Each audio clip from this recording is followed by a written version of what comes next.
шановні учасники цієї конференції, шановні і дорогі моєму серцю, Ladies and gentlemen, organizers and participants of this conference, Madam Speaker Victoria, Prime Minister Ingrida, Svetlana, dear members of the Lithuanian Parliament, всі інші друзі нашої свободи. our friends of freedom. This forum is named after Vincent Konstantin Kalinovsky, one of the leaders of the January uprising in 1863-64 in the lands of the former Lithuanian Polish Commonwealth. The rebel units under the Kalinovsky's command were mainly located on the territory of modern Belarus and took to arms against the Tsarist army. Today, our Ukrainian nation is fighting for its freedom and for the right to exist. We have a common neighbor who neither wishes to be free nor lets others to be free. But we are all born in Ukraine with a gene of freedom rather than slavery. And that is why we're willing to pay the highest price for this freedom. We are not fighting for the first time against the insidious and ruthless Russian aggressor, but perhaps for the first time we are supported by the whole united Europe and all the powerful democracies in the world. We're not alone. For this, I would like to thank the many people who are present at this event.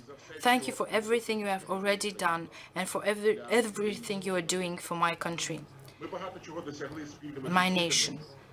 Thanks to our joint efforts, we have achieved a lot, but it is insufficient. Russian invaders are killing our women, children, grandparents, the disabled every day. They're destroying our cities to deprive us from our homes and are polluting our fields to deprive us of food.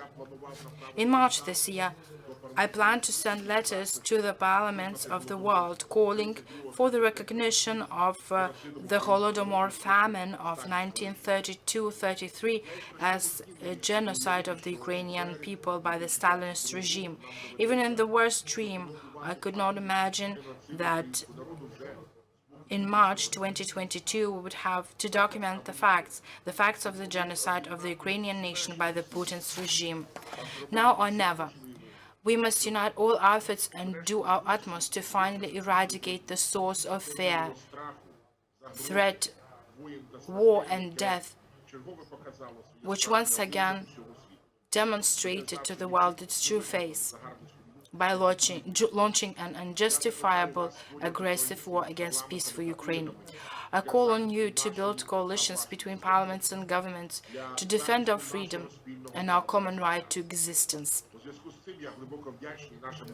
I'm very grateful to our Lithuanian friends, Andrius Kubilius and Žygimantas Pavilionis, for the initiative to establish a parliamentary network United for Ukraine.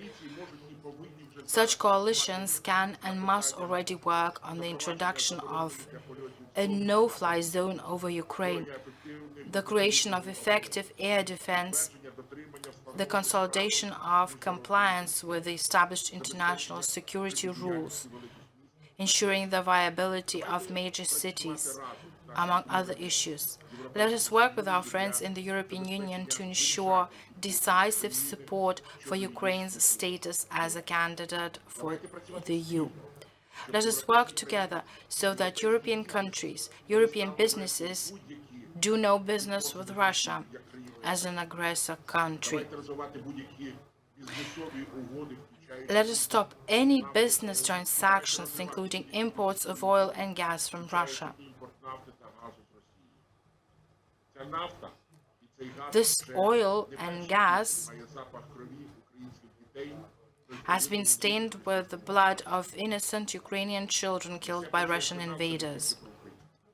Everything I said is not just about Ukraine. This also applies to the whole free Europe if it wishes to be free in the future. Finally, I would like to address our Belarusian sisters and brothers. Every day, planes are coming out of your territory, rockets are being launched from your territory that kill our children.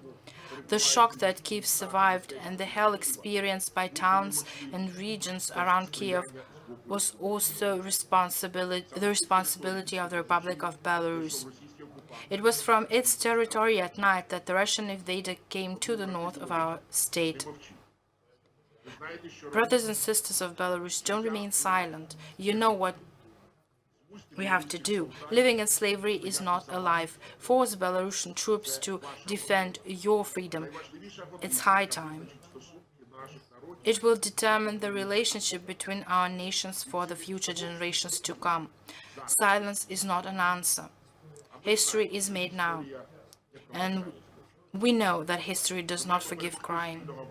We must defeat the common enemy and guarantee peace, stability, security, and independence for the whole region, for the united and free Europe.